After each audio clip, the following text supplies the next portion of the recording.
Baik, saudara-saudara, untuk mata kuliah Pancasila di pertemuan kali ini, tadi saya katakan saya ingin menjelaskan soal Pancasila dalam lintasan sejarah. Nah, bicara soal Pancasila dalam lintasan sejarah, ada beberapa hal penting saya kira yang menjadi catatan, saudara-saudara. Yang pertama adalah apa pentingnya mempelajari sejarah Pancasila. Mungkin banyak yang mengatakan jas merah ya, jangan lupa akan sejarah. Saudara-saudara, Pancasila ini sebagai ideologi bangsa memang telah memberikan kekuatan hidup kepada seluruh bangsa Indonesia. Hal ini terbukti Pancasila sampai saat ini sebenarnya masih menjadi dasar negara dan ideologi negara kita. Nah, saudara-saudara, mempelajari sejarah Pancasila pada dasarnya memang kita mulai dulu dengan makna dari sejarah itu sendiri. Apa sebenarnya makna dari sejarah itu sendiri? Apa yang dimaksud dengan sejarah? Kalau kita lihat dalam Kamus Bahasa Indonesia, sejarah itu bisa dimaknai sebagai kesusastraan lama, atau ada yang padanan katanya adalah silsilah atau asal usul. Nah, biasanya kalau orang bicara soal sejarah, dia bicara soal silsilah, asal usul. Misalnya bagaimana sejarah kehidupan keluarganya Hana misalnya. Maka dia akan bercerita soal silsilah, bicara soal asal usul. Oh iya Pak, dia itu dari sini, keturunan ini, orang tuanya ini, dan seterusnya. Itu biasanya makna dari sejarah. Jadi kalau kita lihat makna dari sejarah dalam Kamus Besar Bahasa Indonesia, itu paling tidak ada 3 makna yang dimaknai dengan apa itu sejarah. Yang pertama tadi dimaknai sebagai kesusastraan lama atau silsilah atau asal usul. Nah, yang kedua, dalam Kamus Bahasa Indonesia itu mengartikan sejarah sebagai kejadian dan peristiwa yang benar-benar terjadi pada masa lampau. Jadi kalau kita bicara sejarah, itu berarti bicara soal kejadian dan peristiwa yang benar-benar terjadi pada masa lampau. Jadi bukan sesuatu yang belum terjadi, atau bukan sesuatu yang hanya menjadi hayalan, itu belum masuk dalam kategori sejarah. Jadi pada saat kita bicara sejarah Pancasila misalnya, maka sesungguhnya kita akan bicara soal kejadian atau peristiwa yang betul-betul terjadi pada masyarakat dan bangsa Indonesia pada masa yang lampau atau masa sebelumnya. Nah, saudara-saudara, makna yang ketiga dari sejarah dalam Kamus Bahasa Indonesia itu diartikan sebagai ilmu pengetahuan, cerita, pelajaran tentang kejadian dan peristiwa yang benar-benar terjadi pada masa lampau. Jadi, kalau kita lihat dari 3 definisi ini, saudara-saudara, memang sejarah artinya selalu melihat pada peristiwa-peristiwa yang terjadi yang sebelumnya atau peristiwa-peristiwa terjadi pada masa yang lampau. Maka pada saat kita bicara sejarah Pancasila, tentu saja kita akan membicarakan peristiwa-peristiwa yang terjadi yang ada di masa yang akan lampau, di masa yang lampau maksud saya. Nah, saudara-saudara, memang banyak orang yang mengatakan, Pak, apa sih pentingnya belajar sejarah? Bahkan sebagian orang mungkin menganggap itu sesuatu yang nggak penting gitu, nggak ada gunanya Pak belajar sejarah. Kalau anak-anak sekarang kan katanya, Pak, nggak usah ngelihat, kalau nggak usah seperti ngelihat spion gitu. Jadi udahlah, masa lampau itu masa lampau. Buanglah mantan pada tempatnya, kan gitu. Wah, itu udah jadi sejarah Pak, mantan itu nggak usah dibicarakan. Nah, saudara-saudara, dalam konteks ini tidak seperti itu. Jadi dalam konteks sejarah Pancasila ini memang sejarah menjadi bagian yang sangat penting untuk bisa kita memahami peristiwa apa yang terjadi di masa lampau dan bagaimana sebenarnya itu menjadi landasan pada masa yang ada saat ini dan masa yang akan datang. Nah, saudara-saudara, sejarah itu memang dimaknai sebagai masa lalu yang memang harus bisa menjadi pelajaran penting. Makanya kalau kita lihat dari definisi dalam Kamus Besar Bahasa Indonesia itu, disebutkan sejarah itu pelajaran tentang kejadian atau peristiwa yang benar-benar terjadi di masa lampau. Jadi pelajaran. Jadi kita harus bisa mengambil pelajaran dari sejarah. Nah, saudara-saudara, maka saya kira kalau ada yang masih beranggapan sejarah itu harus dilupakan, Pak, sejarah itu harus ditinggalkan, tidak memberikan manfaat, ya tentu saja saya kira itu bukan dalam konteks pemahaman kita pada saat bicara soal sejarah Pancasila. Nah, saudara-saudara, sejarah lahirnya Pancasila itu memang tidak lahir begitu saja bim salah bim abrakadabra atau lahir secara instan ya. Seperti mie instan. Mie instan itu kan gampang sekali, tinggal ambil air, masukkan mie, rebus, selesai makan. Nah, sejarah lahirnya Pancasila itu memang melalui proses yang cukup panjang. Jadi sejarah lahirnya Pancasila itu tidak instan. Karena Pancasila itu lahir sebagai dasar negara, ada proses yang panjang dan didasari oleh sejarah perjuangan bangsa. Jadi the founding father kita, pendiri negara ini, memang pada saat merumuskan Pancasila sebagai dasar negara dan ideologi bangsa ini, itu tidak serta-merta begitu saja gitu. Ada proses, ada mekanisme, ada ada tahapan-tahapan yang dilalui melalui tadi kita bicarakan sejarah lahirnya Pancasila itu. Paling tidak, saudara-saudara, ada 3 periodisasi lahirnya Pancasila itu. Yang pertama adalah periodisasi pengusulan. Jadi ada periodisasi pengusulan. Yang kedua, periodisasi perumusan. Jadi diusulkan, dirumuskan, dan yang ketiga adalah disahkan. Jadi ini periodisasi minimal dalam sejarah lahirnya Pancasila. Ada pengusulan, ada perumusan, dan ada pengesahan.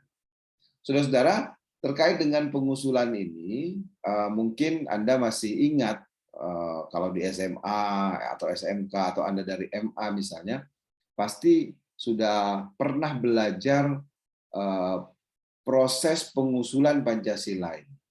Kan kita tahu bahwa proses pengusulan Pancasila itu awalnya dilakukan dalam sidang apa? Ada yang masih ingat? BPUPKI, Pak, yang pertama. Betul. Jadi ada sidang BPUPKI. Apa kepanjangannya? BPUPKI. Bentar, Pak. Ayo, siapa yang masih ingat? Ini pelajaran SMA. Periodisasi pengusulan Pancasila awal-awalnya tadi sudah betul, ada sidang BPUPKI. Siapa yang ingat kepanjangan dari BPUPKI itu? BPUPKI itu Badan Sidang Usaha-Usaha Persiapan Kemerdekaan Indonesia. Siapa tadi yang bicara? Chelsea, Pak. Chelsea apa Chelsea? Badan Penyelidik Usaha-Usaha Persiapan Kemerdekaan Indonesia. Oke, jadi Badan Penyelidik Usaha-Usaha Persiapan Kemerdekaan Indonesia, BPUPKI. Nah, saudara-saudara, untuk periodisasi pengusulan Pancasila memang pertama itu dilaksanakan pada tanggal 29 Mei sampai dengan 1 Juni 1945. Nah, sebelum membahas lebih lanjut mengenai BPUPKI ini, pada dasarnya memang sangat terkait sekali dengan sejarah Perang Dunia Kedua. Saudara-saudara, sejak tahun 41 sebenarnya pada saat itu tentara Jepang menggempur wilayah Amerika dan Inggris pada Perang Dunia Kedua, dan salah satu yang paling terkenal adalah penyerangan kepada Pearl Harbor, yang ini menjadi tonggak sejarah latar belakang pengoboman Nagasaki dan Hiroshima. Nah, tidak hanya itu, pada dasarnya Jepang juga menyebarkan wilayah negara jajahannya sampai ke Thailand, Malaya, hingga ke Hong Kong. Nah, saudara-saudara, melihat ini sejumlah negara di Amerika, kemudian Inggris, Australia, bahkan Tiongkok dengan negara lain, itu membuat koalisi. Nah, koalisi itu, ya kalau partai sekarang kan melakukan koalisi artinya menyatu, membuat kesepakatan, bergabung. Jadi negara-negara ini, Amerika, Australia, Inggris, Tiongkok itu membuat koalisi dan memang bergabung ke dalam pasukan sekutu. Dan mereka menyatakan perang melawan Jepang. Nah, saudara-saudara, sejak keputusan tersebut, negara-negara sekutu memang menyatakan perang melawan Jepang. Nah, negara-negara sekutu ini sepakat untuk melakukan salah satunya dari sisi sejarah kalau kita lihat adalah embargo minyak. Nah, memang embargo minyak ini dipelopori oleh Amerika. Jadi Amerika mempelopori dan Amerika juga tergabung di dalam sekutu tadi untuk melakukan embargo minyak. Nah, saudara-saudara, dengan adanya embargo minyak ini maka Jepang kemudian kesulitan mendapatkan sumber daya karena minyak ini menjadi salah satu sumber daya yang sangat dibutuhkan. Nah, saudara-saudara, strategi mengembargo minyak ini akhirnya membuat Jepang memang menjadi kesulitan, terutama dalam konteks pemenuhan sumber dayanya pada saat itu. Nah, akhirnya sebenarnya Jepang mencari alternatif. Alternatifnya apa? Salah satu yang dipilih adalah untuk mencari daerah yang memang menghasilkan minyak. Nah, kita tahu kan salah satu daerah yang menghasilkan minyak itu adalah negara kita, Indonesia. Indonesia sebagai salah satu negara yang memang menghasilkan minyak. Apalagi kita di Kalimantan Utara. Anda tahu sendiri, perjalanan menuju kampus saja itu penuh dengan ladang minyak. Anda masih bisa melihat pompa angguk misalnya. Itu bagian dari sejarah sebenarnya, saudara-saudara, bahwa kita sebagai negara, Indonesia sebagai negara yang memang kaya akan minyak, potensi sumber daya minyak, itu menjadi incaran Jepang pada saat itu. Dan khususnya memang salah satunya adalah wilayah Kalimantan Utara. Nah, saudara-saudara, masuknya Jepang ke Indonesia ini memang tidak terlepas juga dari penjajah kita sebelumnya, kondisi Belanda yang saat itu memang sedang kacau lah begitu. Jadi kocar-kacir karena Belanda itu sedang pada saat itu berusaha diduduki oleh Jerman. Jadi Jerman berusaha untuk menduduki Belanda sehingga Belanda terkonsentrasi pada hal tersebut, dan Belanda, kondisi-kondisi Belanda seperti ini memang dimanfaatkan oleh Jepang. Nah, saudara-saudara, hal itulah yang membuat Belanda pada masa itu, pada saat menjajah ke Indonesia pada saat itu mulai kehilangan fokusnya. Akhirnya kurang lebih 3 bulan Jepang kemudian berhasil mengusir Belanda dari Indonesia. Dan setelah itu, setelah melakukan pendaratan, saudara-saudara, pertama kali dia melakukan pendaratan adalah di Kalimantan, di tempat kita. Ini bagian dari sejarah yang tidak bisa dilupakan. Daerah pertama kali yang diduduki oleh Jepang, saudara-saudara, adalah kota Tarakan sebenarnya. Makanya ini tercatat dalam sejarah 11 Januari 1942. Ya, Tarakan menjadi daerah yang pertama kali diduduki oleh Jepang. Kenapa? Karena kita memiliki ladang minyak yang luar biasa. Karena tadi sebenarnya Jepang masuk ke wilayah kita pada dasarnya memang melihat ada potensi minyak itu. Ada potensi minyak yang cukup besar agar mereka bisa memenuhi sumber dayanya.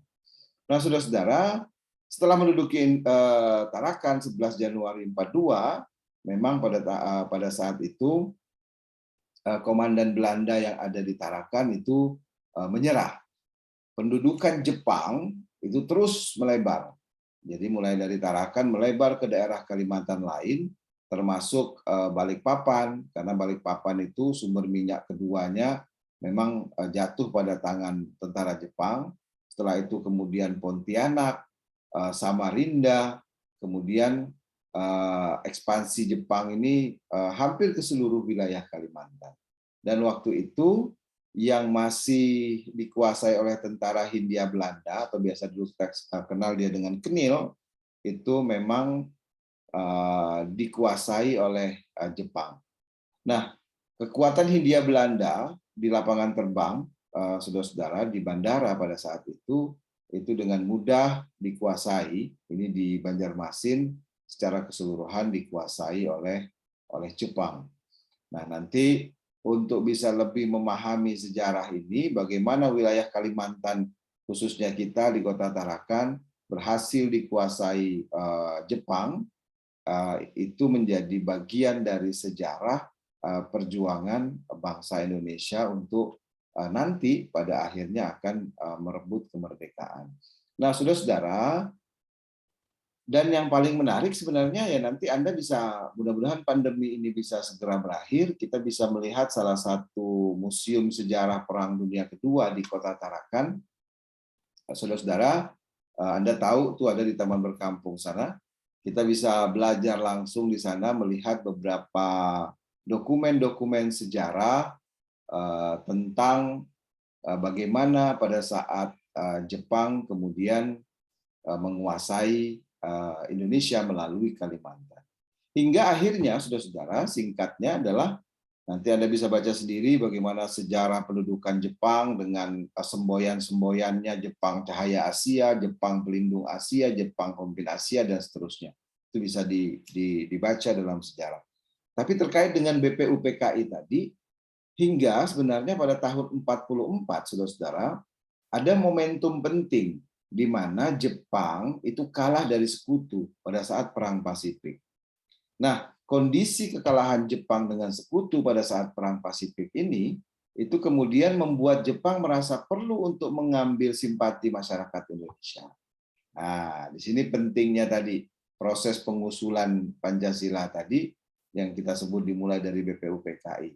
Ini sangat terkait dengan sejarah bagaimana kondisi Jepang pada saat itu. Jadi tahun 44 itu Jepang kalah dari sekutu, saudara-saudara, pada saat Perang Pasifik.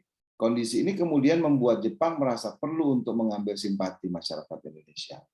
Tujuannya mengambil simpati itu apa? Ya agar masyarakat Indonesia membantu Jepang dalam berkoalisi melawan sekutu.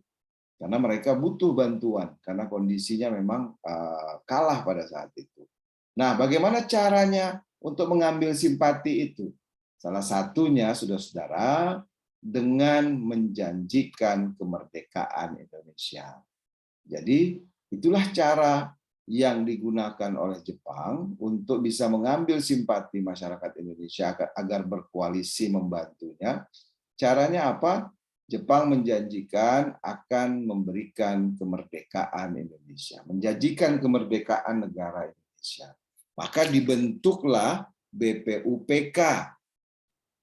Saudara-saudara, BPUPK ini atau dalam bahasa Jepang sering dikenal dengan Dokuritsu Jonbi Tyosakai. Ini dibentuk oleh pemerintah pendudukan Jepang pada tanggal 29 April 1945. Anggotanya berapa orang? 60 orang pada saat itu anggotanya. Nah, pembentukan BPUPK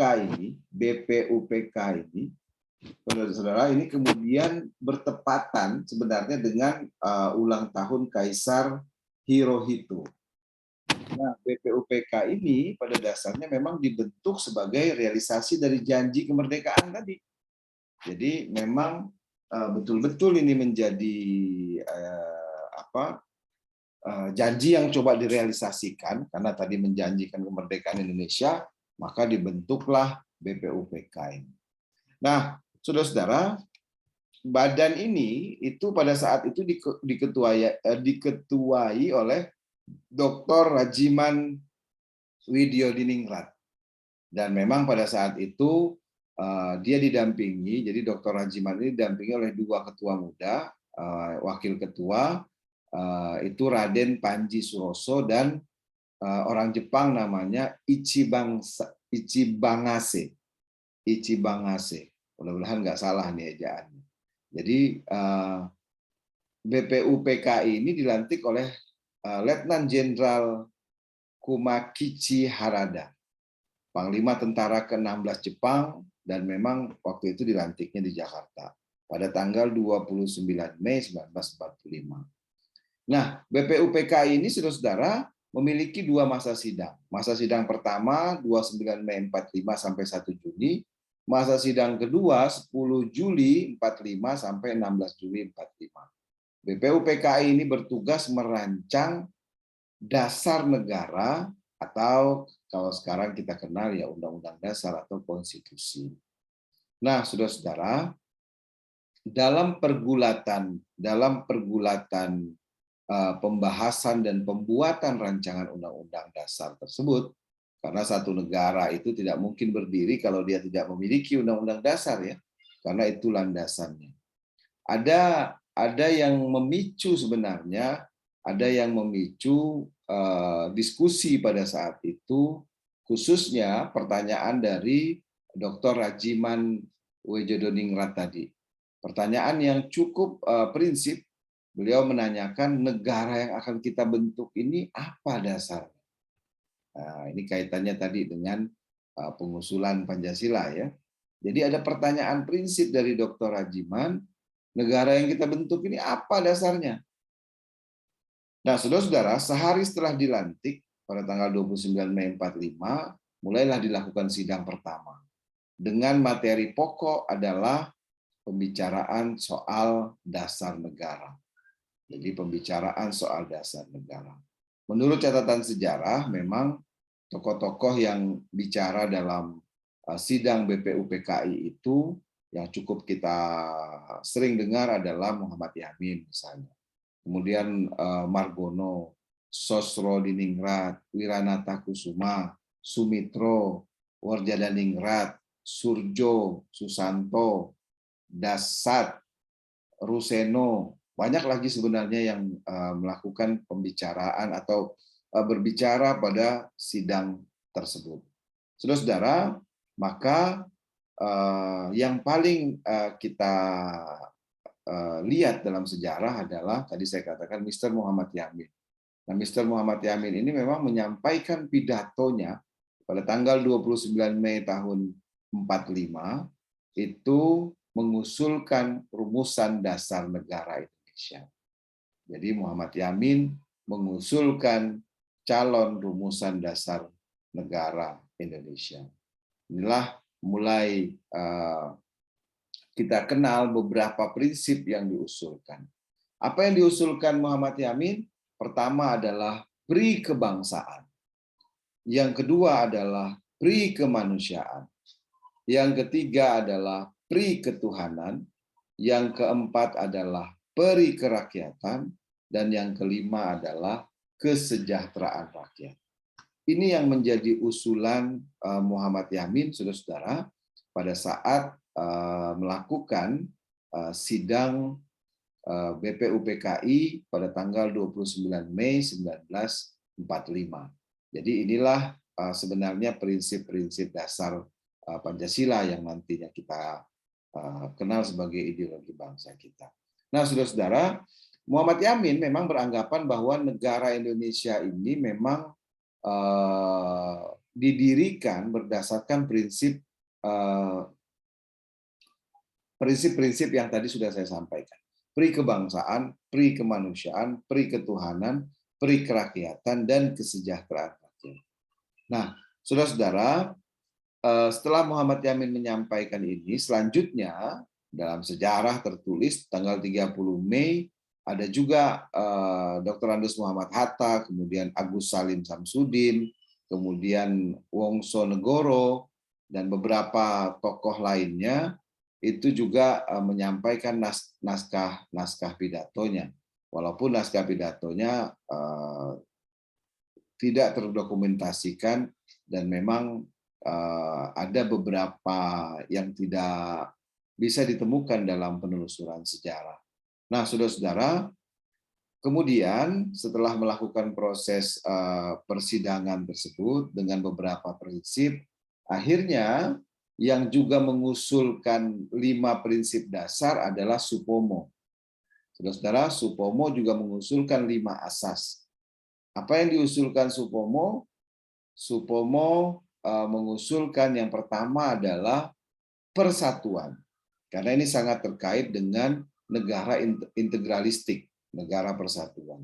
Jadi Supomo mengusulkan persatuan, kekeluargaan, keseimbangan lahir dan batin, musyawarah, dan keadilan sosial.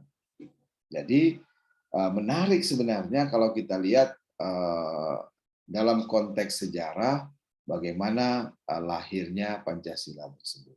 Nah, saudara-saudara, pada tanggal 1 Juni itu yang dijadwalkan pembicara pada saat itu adalah Baswedan, Muzakir, termasuk Insinyur Soekarno, dan beberapa pembicara lainnya. Namun, saudara-saudara, Insinyur Soekarno pada saat menyampaikan pidatonya, Insinyur Soekarno mengusulkan 5 dasar negara. Yang diusulkan Insinyur Soekarno yang pertama adalah nasionalisme atau kebangsaan Indonesia. Yang kedua, internasionalisme. Internasionalisme ini dimaknai dengan pri kemanusiaan. Yang ketiga, mufakat atau demokrasi. Yang keempat, kesejahteraan sosial. Yang kelima, ketuhanan yang Maha Esa. Nah, saudara-saudara, berdasarkan catatan sejarah, gagasan yang dikemukakan oleh Insinyur Soekarno itu diberi nama Pancasila. Jadi nomor 1 sampai nomor 5 itu tidak mencerminkan peringkat atau prioritas ya. Jadi sila kelima dalam Pancasila harus dibaca sebagai satu kesatuan yang saling mengisi. Kelima-limanya sederajat, sama, kelima-limanya menjadi dasar dalam memimpin bangsa ini untuk menuju kemerdekaan. Itu disampaikan Soekarno pada saat itu, dan Insinyur Soekarno juga mengusulkan jika seandainya peserta sidang tidak menyukai angka 5, maka bisa diperas lagi menjadi trisila. Bahkan, kata Insinyur Soekarno dalam pidatonya, bisa dikerucutkan lagi menjadi ekasila. Jadi trisila itu meliputi sosio-nasionalisme, sosio-demokrasi, dan ketuhanan. Sedangkan ekasila itu dijelaskan Insinyur Soekarno adalah gotong royong. Karena menurut Insinyur Soekarno, negara Indonesia ini memang harus negara bergotong royong. Nah, saudara-saudara, itu beberapa cuplikan sejarah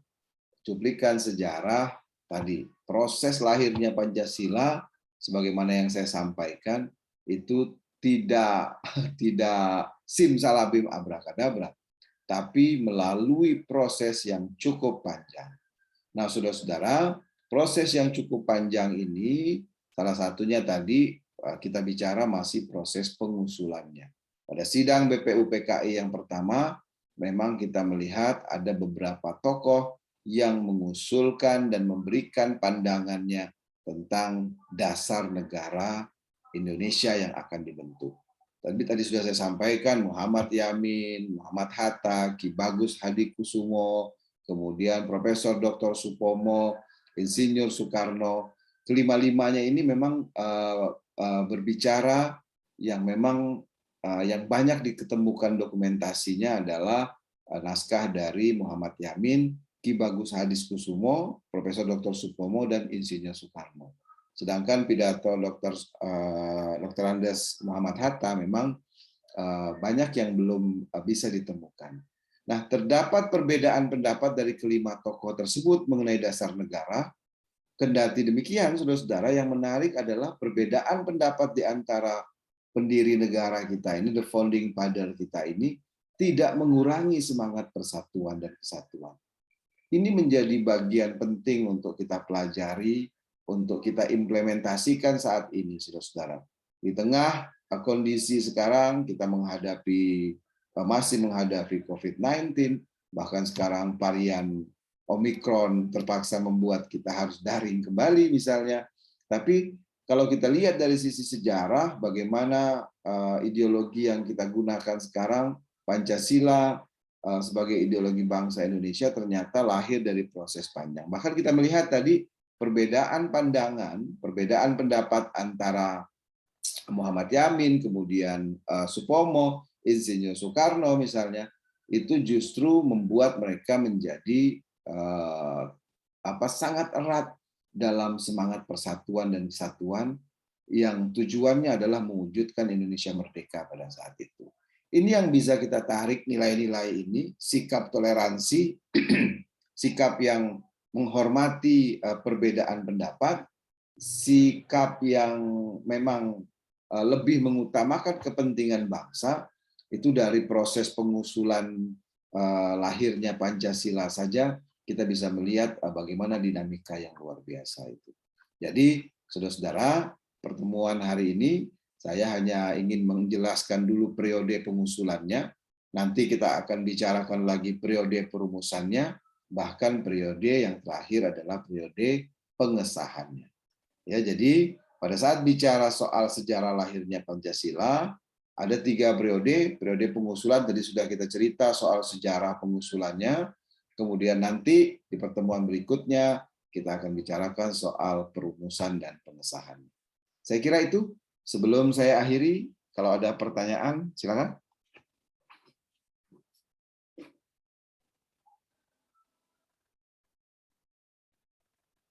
Kalau nggak ada, saudara-saudara, saya kira cukup. Terima kasih. Mohon maaf kalau ada hal-hal yang salah dan keliru. Tetap semangat untuk semua. Jangan lupa tetap prokes ya, supaya pandemi ini sama-sama kita berdoa bisa segera berakhir. Terima kasih saudara-saudara, saya akhiri. Assalamualaikum warahmatullahi wabarakatuh. Selamat malam, salam sejahtera, salam sehat untuk semua. Terima kasih banyak, Pak. Selamat malam. Malam, Pak. Selamat malam, Pak. Wabarakatuh.